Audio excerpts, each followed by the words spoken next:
Welcome to USA Global TV and Radio, where our mission is to provide education, entertainment, hope, and inspiration. USA Global TV and Radio connects you with experts and audiences all around the world every single day to help you succeed in business and to live a richer life. Visit us at usaglobaltv.com to learn about career and life-changing training and mentoring programs like the Listening Mentor. Subscribe to our newsletter to stay informed about our special programs and offers. Discover how you can become a guest on one of our shows or a host or producer of a USA Global TV and Radio show of your very own. That's USA Global TV and Radio, where the doctor is always in.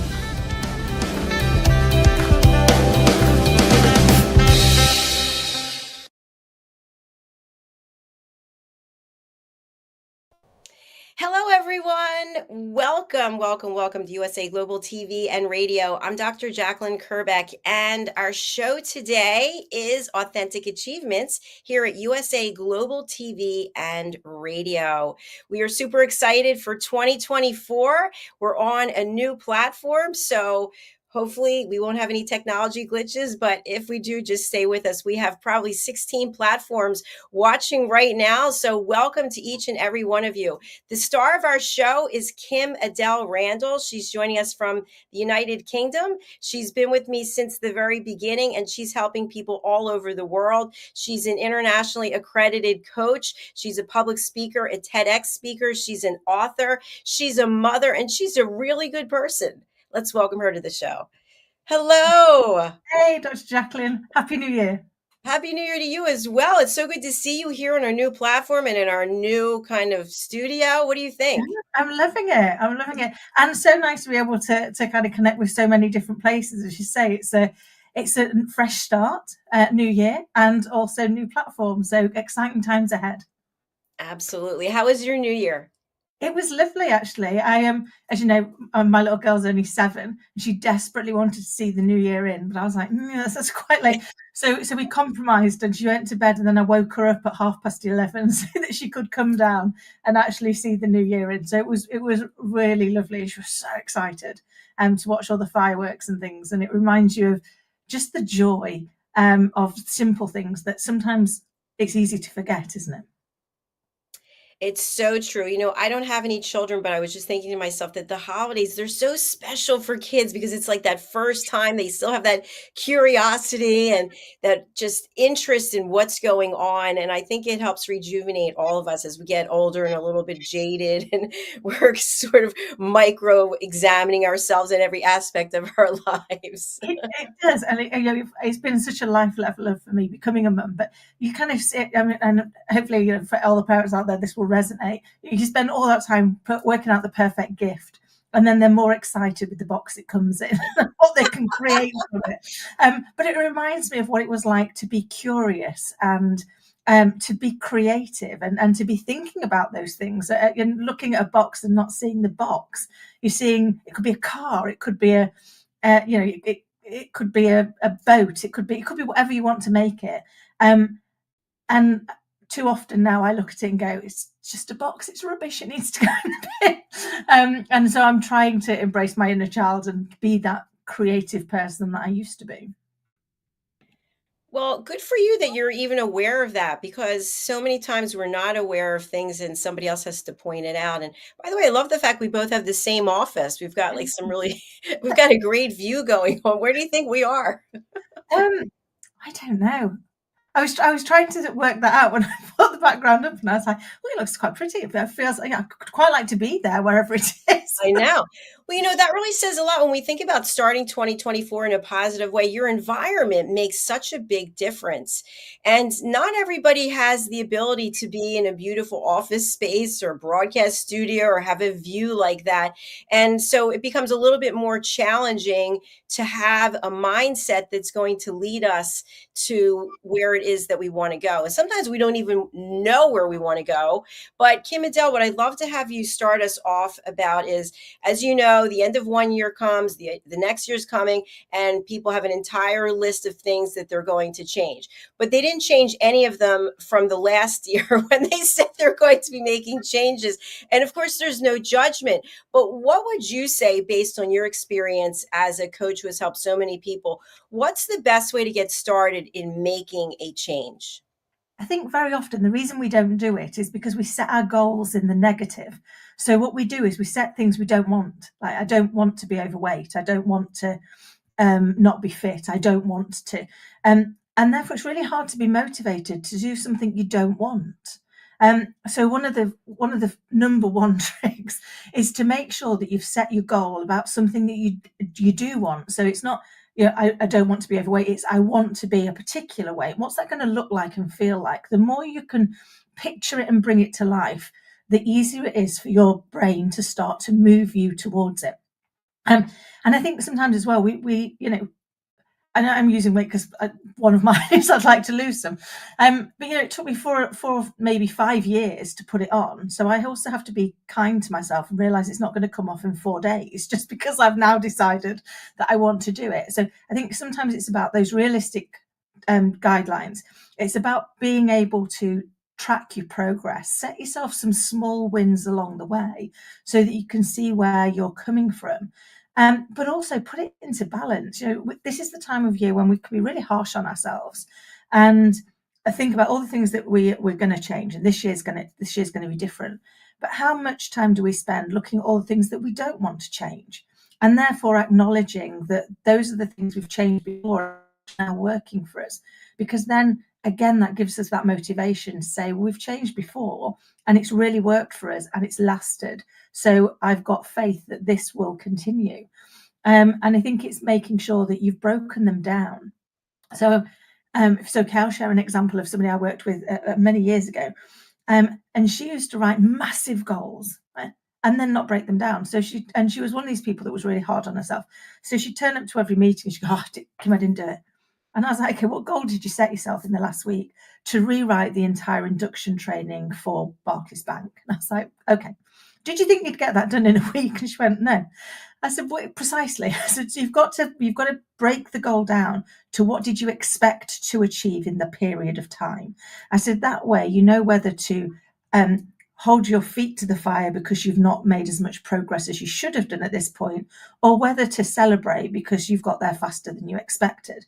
But if you set your goal too big and you don't put the steps in between that's going to get you there, you could end up getting very demotivated very quickly. I love what you just said. That makes perfect sense. And I think something I'd like to add on to that is, at least through my own journey, is we need to know what our why is. What is it that we want to accomplish and why do we want to do it? And then knowing that we truly want to do it and we're committed, what are we going to do when challenges come up? What solutions do we have? What plan do we have in place? And I'll give an example. And you're talking about weight, and I'm always obsessed with the way I look, and it's never good enough and it's never right. And when someone gives me a compliment, I'm thinking, why are they lying? What kind of sick person would lie like that? So I realize that it's me. I'm the one who has the problem. But anyway, I decided to change the way I was eating for health reasons. And then I got a call from my doctor and he said, you're in great shape. I'm giving you, a check plus. So then I went back to eating the way I was eating before because I didn't really have a strong enough why. Just because one period of time, okay, your health is great, you're doing really well. Well, if I want to be healthy throughout my lifetime, I have to have healthy behaviors. So I'm back on track after I spoke with one of my family members who said, change doesn't happen in 30 days. He said it's now 90 days. So my why is I want to live a healthy life. And whatever amount of time that is, I want it to be as healthy as possible. So that's a goal that's out there, but challenges are going to come up. I'm going to get sidelined by that piece of chocolate cake that's calling to me, please come and get me. So I have to have a plan. How am I going to resist those urges and temptations to go off track? So what do you recommend when it comes to all of these things that call upon us that we feel like are speaking directly to us? We can get off track, but it's for a month. it's for a year, and then we're lost. Such a great point, and knowing your why is really helpful. But I think we will have those things. We will have those things that call to us, and I think reminding yourself of your why, reminding yourself of what that looks like at the moment when you're planning them and they're not here yet. Think about what they could be. Think about those, when have been those moments where you've been tempted in the past and therefore they're likely to tempt you again, because that will allow you to then start to think about what could you do differently. Is there an alternate trigger? Can you delay it slightly? So I do this with my little girl all the time. If you do this, then you can have that. So what I find myself doing is when I'm like there and it's really calling to me, I go, well, I'll tell you what, if I still want it tomorrow, I can have it tomorrow. Because again, one of the challenges that we have with change is it is hard, it's uncomfortable, it's doing something different. It's so much easier to do it the way to do what we've been used to doing. And so we then feel like we're denying ourselves. And we don't want to deny ourselves, and it's very easy to give in to ourselves. Whereas if we say, I can have it, but I can have it tomorrow, then chances are tomorrow you won't still want it, because you'll have had a great day and gone, well, I'm one step further, I'm one bit closer. But I also think we have to be more forgiving for ourselves. And I know I've seen this a lot personally, but also with clients, is when we do give in once, we then make that the rest of the day, or we make that the rest of the week, or it becomes a reason for us to keep going, instead of just going, do you know what, I really enjoyed that, and now I'm straight back on track. Because just like I say to Scarlett, the beauty of choice, and everything we do is a choice. The beauty of choice is if we make the wrong one, we can immediately make a better one straight afterwards. And so I try and follow that advice. Is if we have been tempted, if we did give in, if we didn't do what we expected to do, acknowledge that and immediately get back on track, rather than go, oh, that's it now for the rest of the day or the rest of this week, because it's the culmination of continuing to make the wrong choice that means that we're lost from where we were trying to achieve. And one of the other things for me that really works is when I try saying to yourself, it's not important to me to do whatever it is you've set yourself as a goal, and see how that lands. And if it doesn't land well, you'd be amazed how quickly that motivates you to make a better choice. I never thought of that before. That's really interesting. Yeah, excellent point. Something I want to share with you, I'm all about gold stars.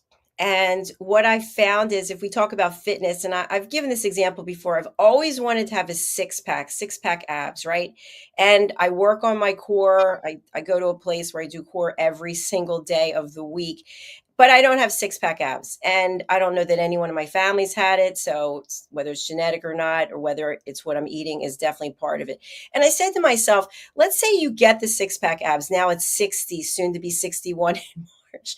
What difference is it going to make? Because you're not going to be happy with it. You probably won't maintain it, and you'll just have something else to complain about. But I've been like that my whole life. I love making these accomplishments and then checking it off the list and going on to the next one. So I don't know what that means, but I expect there are other people out there that it's just, you like to achieve goals and then you move on. What does that mean? It's fascinating because we do it, and I know, and I'm one of these people. I'll even sometimes write something on my to-do list that I've already done just so I can tick it off. I get the pleasure of going, I better do this one. And I think it is in that, we're from birth, we're pretty much taught that we've got to achieve things, we've got to accomplish things. And as society now, we're constantly surrounded by everybody's success and everybody telling us what it is that they've achieved or what they've got through, that you almost, I think, start to doubt your own worth if you're not striving towards something, if you're not looking to achieve it. And there is something really satisfying about achieving something. But I think your question to yourself is such an important one, which is, when I get there, will I be happy? When I get there, will it bring me joy? because they're parts of the things that help us to really understand whether or not it's a really good goal. Because if when you get there, it's not going to bring you joy and no one's going to know, and you're probably not going to want it to be there, it's probably telling you it's a goal that you don't really want to achieve. And that is crucial to the successful achievement of that goal. Because if deep down your subconscious knows it's not really something that you're going to enjoy or want, the likelihood of it driving you to achieve it is greatly reduced. And in that example, then it's basically setting ourselves up for failure. Yeah, because we're saying we want to do one thing, but actually we're not feeling it. And that's why I say when we set our goals, really think about how when you're there, how are you going to feel? What are you going to say? What are other people going to say? What are you going to be doing when you get there? Because if you can't fully picture it, the chances are you don't really want it. And we're back into that. We're really good at knowing what we don't want. We're really bad at knowing what we do want. So what we don't want, we've got, War and Peace on it. We know exactly what we don't want. We can write everything. But when we say what we do want, we start using vaguer sentences. And as we know from previous conversations, our subconscious brain is like a sat nav. So just like any sat nav, the bit that you tell it that it understands where it's going, that's where it's going to head. So while we're telling it about all the things that we don't want, and we've got that really nailed on, unfortunately, our subconscious brain doesn't understand help and harm. So it doesn't know you don't want it. It just knows that's what you're talking about. That's what you're thinking about. And therefore it brings you more of it. So if you go, I don't want, because it doesn't know what you're saying is, in my instance, I want to be slimmer.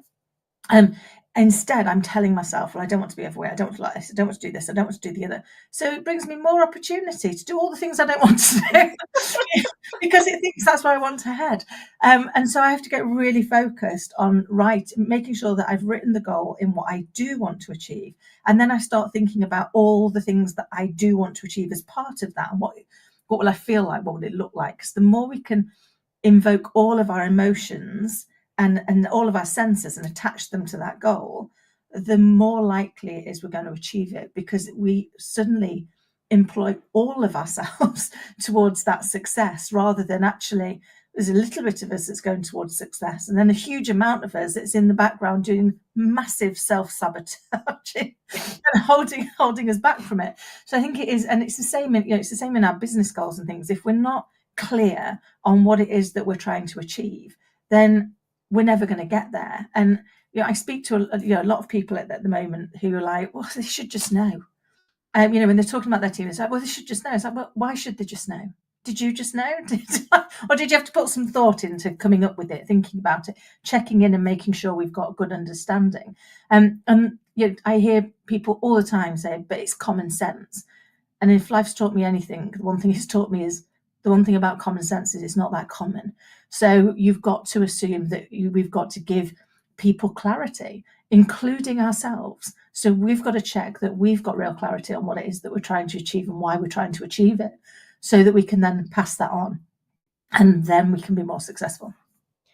Yeah, that's solid information. So for anybody out there who's watching on all these platforms, I hope you take that to heart.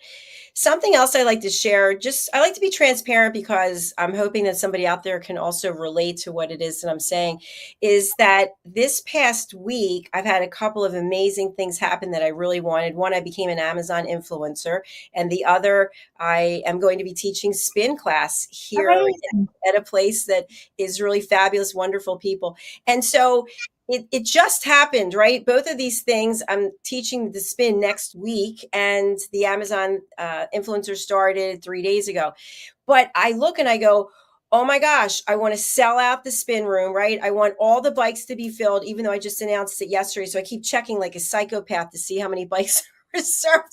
And then I keep going back to my Amazon influencer page and seeing, I think I have 17 or 18 followers now. It's like, I need 2,000. I've got to, and I do this all the time. And then I take something that I'm really excited about, and then it's kind of like, oh, I'm so depressed because this, that, and the other. And this, that, and the other will come in time, right?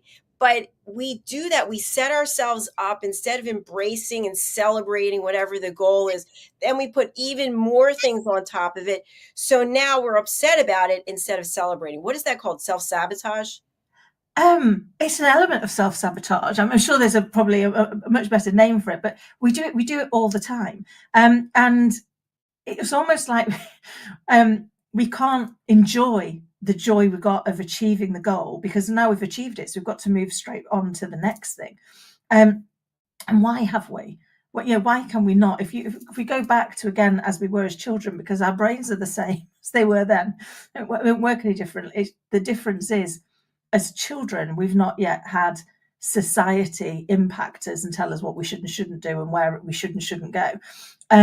But as children, I mean, they will tell you about their achievement again and again and again and again, because they're so proud of themselves and they're so excited. And I know I'm not my own in this. There's nothing in the world my little girl won't do for a sticker. And we don't need the big gift. They just want the recognition. And yet we don't do that. And we don't look at our, again, it's, we have that old saying, don't we? Is the glass half full or half empty? Neither's relevant. It's a glass. You can fill it back up. It's like, so we've got to start moving into those positive goals. So instead of looking at, say there was 10 bags, I don't know how many there are, say there are 10 bags and I haven't got 10 of them filled yet. It's looking for, when I've got one, well, that's great, I've got one, because actually if I celebrate that one and I think about that one, then our brain and everything around us will move us towards getting another one of those, because it will want us to have more of that feeling. And instead we put things in our way that allow us to focus on things, again, that we don't want. We don't want to be worried that we haven't filled all of the bikes yet, or we haven't got to the 200. Instead, we should be celebrating it's only just happened and you've already got to 18. So it's like looking at those parts, isn't it? It's like it's celebrating the steps along the way. And I think we're predisposed. And I was having the conversation with a client earlier.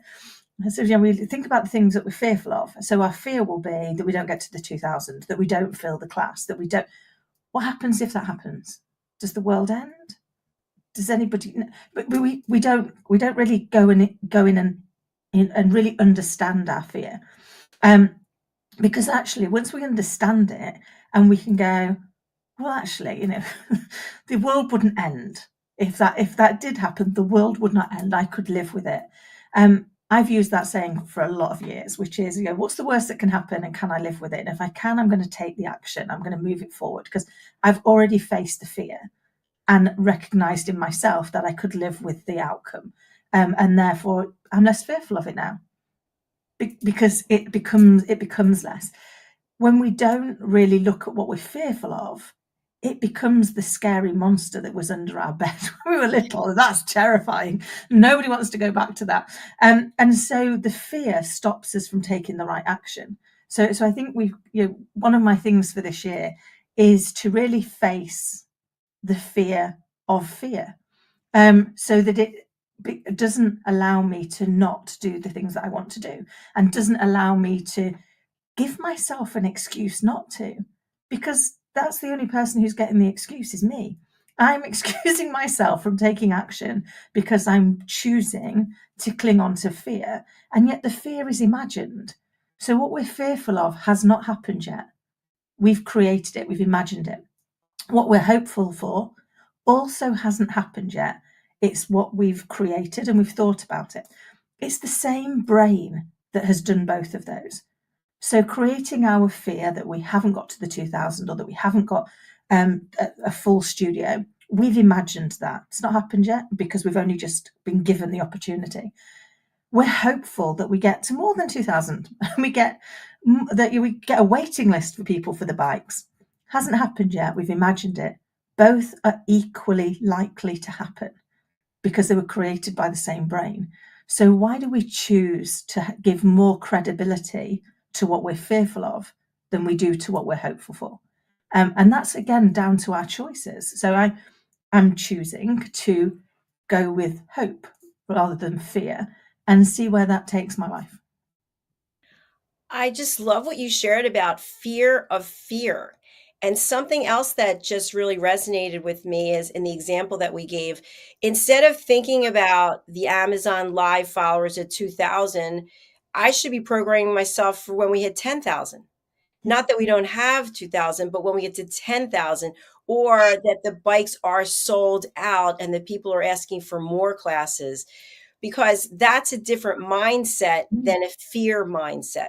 Yeah, because if you're setting what we do is we're given we're given what's the minimum we've got to achieve, and then we get fearful that we can't reach the minimum. Instead of assuming, well, that's given, that's going to happen. So what's my new goal?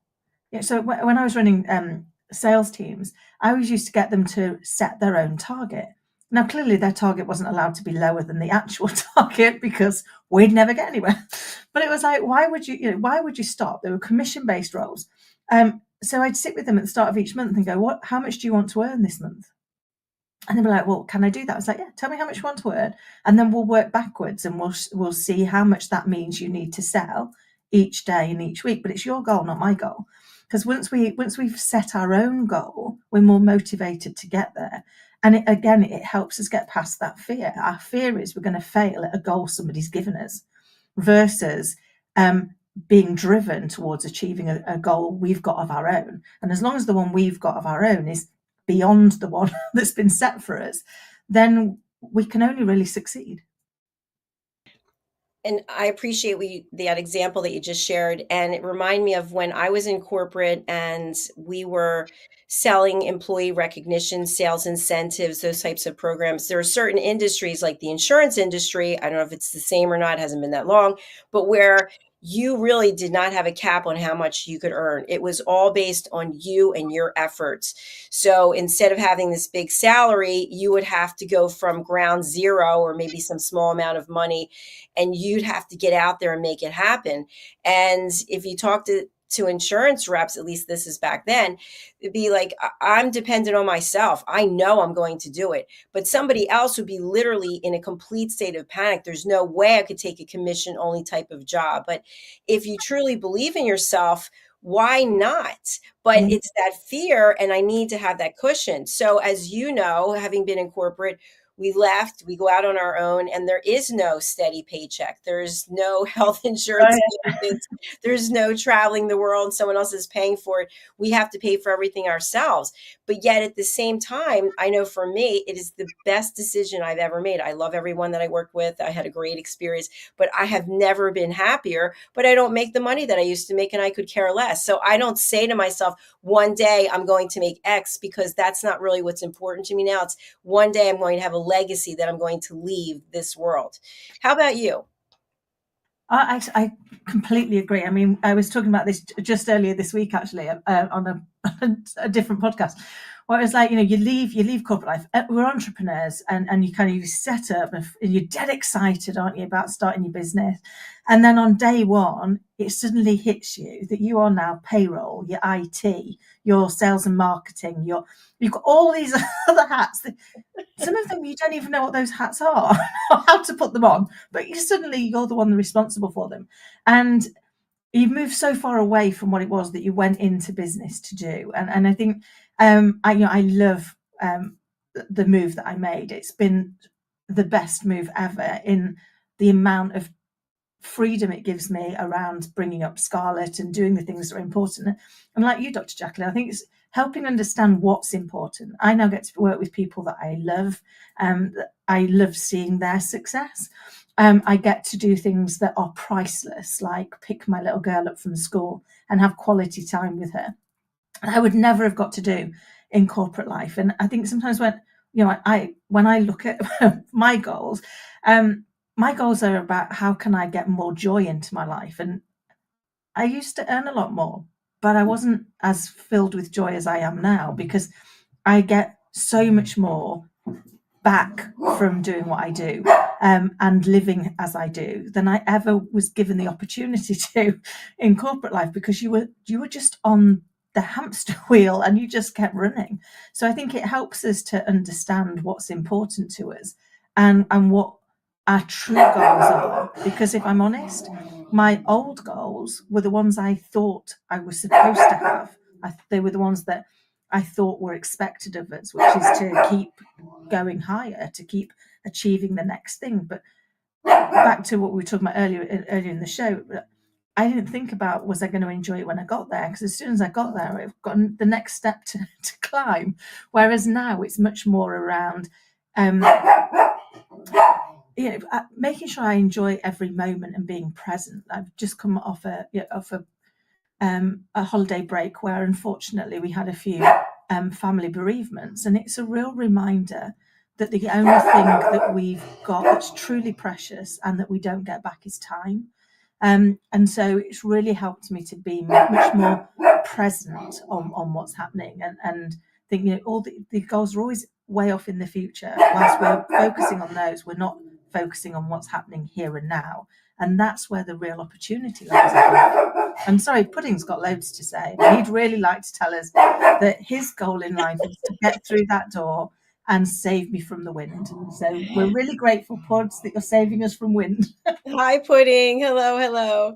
To your point about the bereavements, and I'm sorry for the losses that you've had in your family. I lost my mother, as you know, in August of last year, and there's no amount of money or materialistic things that could have saved her life. And I think when we start to look at that, at any day, in one moment, our life could be taken away. So while we're busy chasing the money and chasing the stuff for whatever it is, our life is going by and we might not even be able to enjoy it. And then also many times people are working so hard so they can leave a legacy for their children, and their children maybe have a completely different idea of what it is they want from life, and they don't even want all that stuff. So whether you're someone who is a true capitalist, or you're someone who is on the opposite end, wherever it is that you are, you have to realize we all have one thing in common, and that is time. We only have so much time. So for the two of us, Kim, Adele, and myself, leaving corporate was a good move. For many people, it's great to stay there. There's a lot of great benefits, and I learned a ton from being in corporate. So I'm not going to say that people shouldn't be there. No, and it's down to people finding what works for them. I think, again, we've got to look at it and say we set our goals worried about what other people might think about those goals. And, some days my goal in life is to adult appropriately for 12 hours. Now, that might not seem like such an achievement to anybody listening or watching, but on certain days, I guarantee if I can manage that, that's one hell of a success. And so I think we've got to stop worrying about what other people think about our goals and recognize that the only people that really are going to care about our own goal is us. And therefore, if when we look at it, when we think about it, when we talk about it, it doesn't fill us with joy, it doesn't make our soul sing, then it's not our goal. It's a goal that we think we should have. And I remind myself, if this were my last day, is this what I want to be doing with it? And I read Stephen Bartlett's book a few months ago, and he talks in it about the kind of the importance of time. And he talked about the fact that he has a glass hourglass dotted around. He's got some in his office, he's got some in his bedroom, and every now and again he just turns it over to remind him that actually there's not an infinite amount of time, and therefore you've got to be really present with it. I was so impressed. I went and bought myself one. I've got one right here on my desk, and I use it every now and again throughout the day to just remind myself to be really conscious and really present in what I'm doing, and check that is doing something that brings me joy. And I don't mean that in a selfish way, because things that bring me joy are helping other people. So helping other people to achieve their goals is the thing that sets my soul on fire. It's the thing that brings me super joy. So it isn't always about achieving something that's totally selfish, although that in itself is selfish because it brings me so much joy, but it can be helping other people at the same time. And I think you sharing the fact that something brings you joy is infectious, laughter's infectious. So when you're smiling and you're happy, that's going to Scarlett, or maybe to Pudding is all happy. I mean, that positive energy and it just starts to resonate out. So when we think about kickstarting 2024 in a positive way, I know a lot of times people have lists, and now today is, I think it's January 4th, and maybe they didn't even get to number one because they were hung over, whatever the case might possibly be. Does it make sense, Kim, Adele, and just in a general sense, to have a long list of things that you want to accomplish in 365 days minus 4, 365? Personally, I would go with no. And the reason for that is the longer the list, the more chance you've got of not achieving things. And back to what we've talked about earlier in the show, we don't acknowledge the things we've achieved. We just hit ourselves over the head with the things we haven't achieved. So I'd look at saying,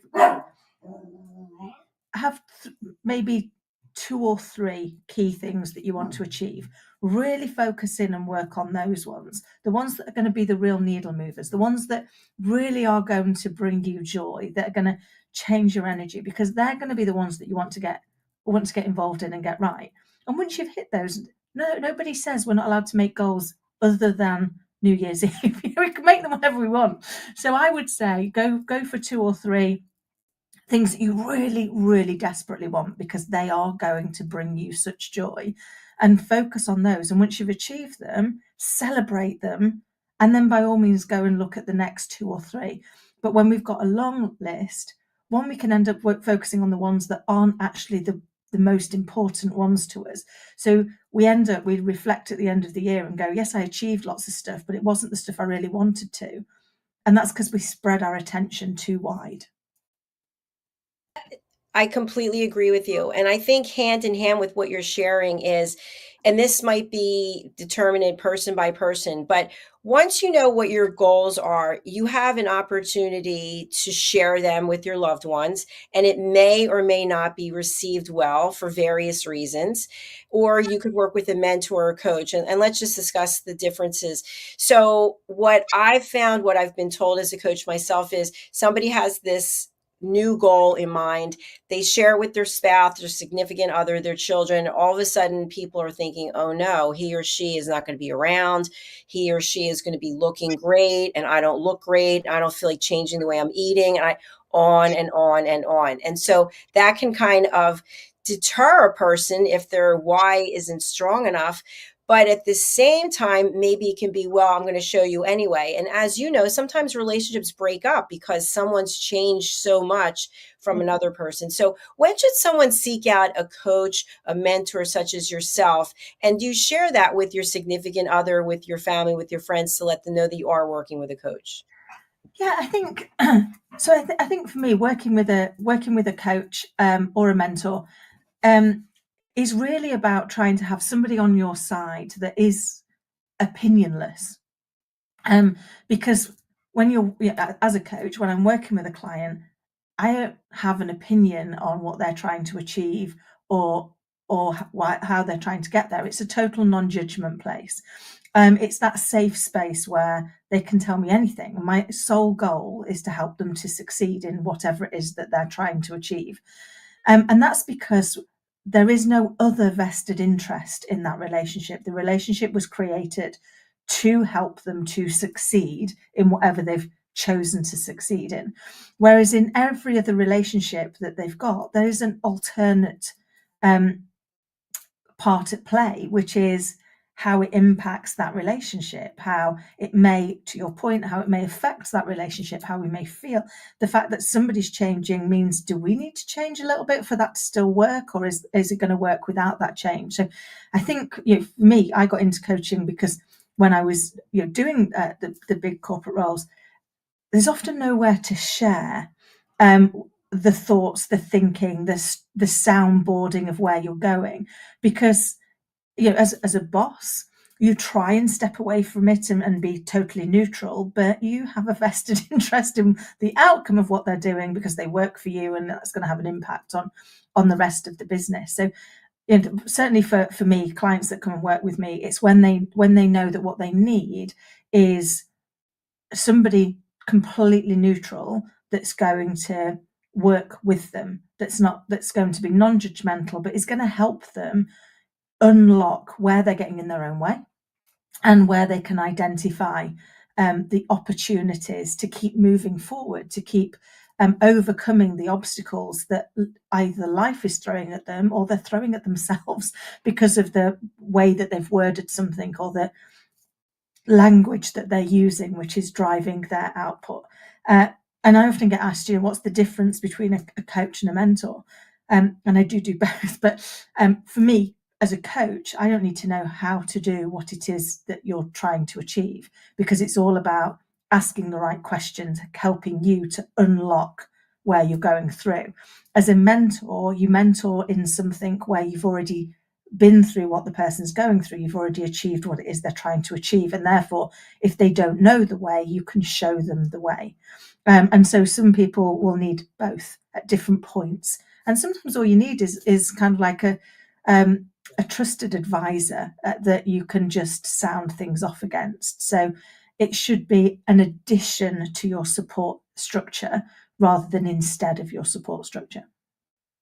I'm so glad that you shared the definition of the two. What about a therapist? When does someone need a therapist versus a coach or mentor? Yes, I've had a few where, and I often joke I started out as a hairdresser, and people will tell their hairdressers anything, literally anything. Hairdressers are probably the unrecognized therapist in the world, because that is what happens. And for me, it's about making sure the person has the support that they need. So if I get people coming to me and it starts to cross into the fact that they might need therapy on a particular issue, it's about having that conversation with them and signposting it to say, actually, you could probably do with somebody who is qualified in that. Because much as I want to help, I don't know how to help with that particular thing, because I'm not qualified as a therapist. I am qualified as a coach and a mentor. And I think it's about being comfortable enough that you can signpost them. And all the person often wants is to know where to go for that help and that support. And then they can make that choice for themselves. There you have it. Thank you, KIM-ADELE. And I want to just let our audience know that this is the new day and time for the show. I was thinking it's Friday, and it's actually Thursday. Oh, yeah, no, it's Thursday, isn't it? We've decided to new year, new change, to kind of go with a Thursday, which I'm really enjoying, and I'm super grateful that you allowed us to change. And again, for me, it was about making intentional decisions about how I live my life and where it goes. And sometimes on a Friday it would be a challenge and a clash, and I didn't want it to be that. So I wanted to ensure that I love the opportunity to be on here and to chat with you. I always learn so much. And therefore I wanted to ensure I could do it and be truly present so that I can hopefully add more value. And you're going to be here with us every other Thursday at 9 a.m. Eastern Time, 2 p.m. Greenwich Mean Time. That's right. Okay, fantastic. I want to let our audience know that on the screen right now, you will see a QR code, and I'm going to bring up another QR code after this one. But all you have to do to connect with Kim, instead of us having the running banner back and forth, just take your phone and take it a picture or bring it up towards the QR code, and you'll see that her YouTube channel will automatically populate. And then also here we can find her LinkedIn, and you can do the same thing right there. So I believe you have your LinkedIn network as well as Instagram and YouTube following right now. Is that correct? That's correct. Yes. So lovely to have everybody along, and great that we can actually connect up on these now, because I know that's new for us, isn't it, to be able to reach such a wide audience. So it's exciting.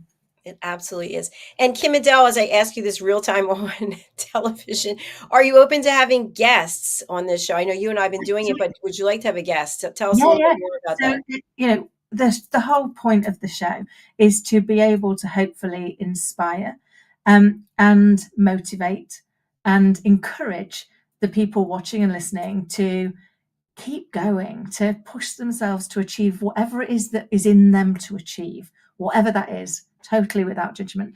And so if you've got an amazing story, if you'd like to share with us your journey so far, please do reach out and get in touch. We would love to have you join us here as Dr. Jacalyn's already said, on alternate Thursdays at 9 a.m.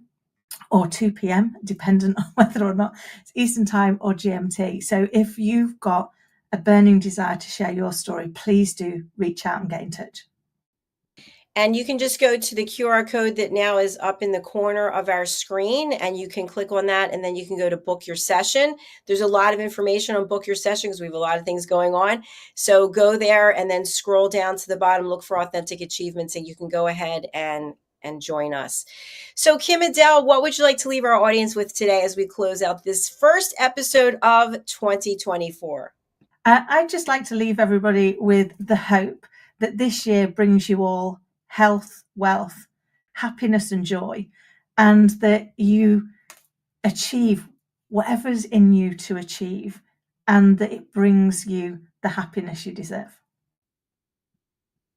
That was beautiful. Thank you very much.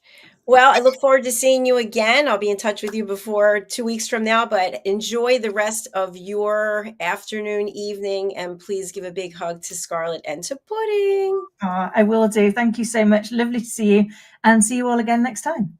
All right. Thanks again. Bye for now. Bye. Bye. And please do reach out to KIM-ADELE. You can find her information also in the comments. And she's been with me since the beginning, as I mentioned, which I really appreciate. We are continuing to grow our platform, and we have a number of people, a large number of people who've been with us since the beginning, and new people are joining us. One thing I'd like to ask on a personal level is if you can follow me as an Amazon influencer every day.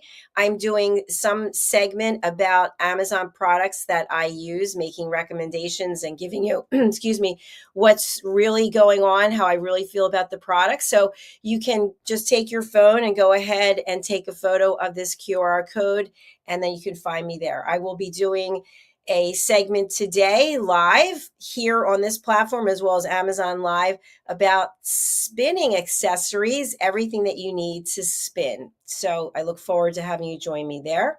And again, you can take a picture of the QR code.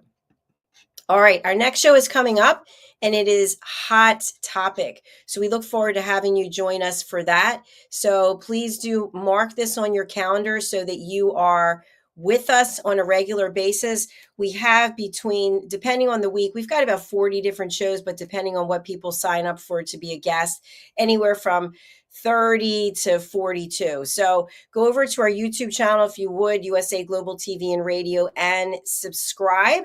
And we would love to have you as part of our full-time team, people who are with us on a regular basis. So for now, we're going to be signing out with one of our sponsorships, and then we'll look forward to seeing you again soon. Bye. Take care.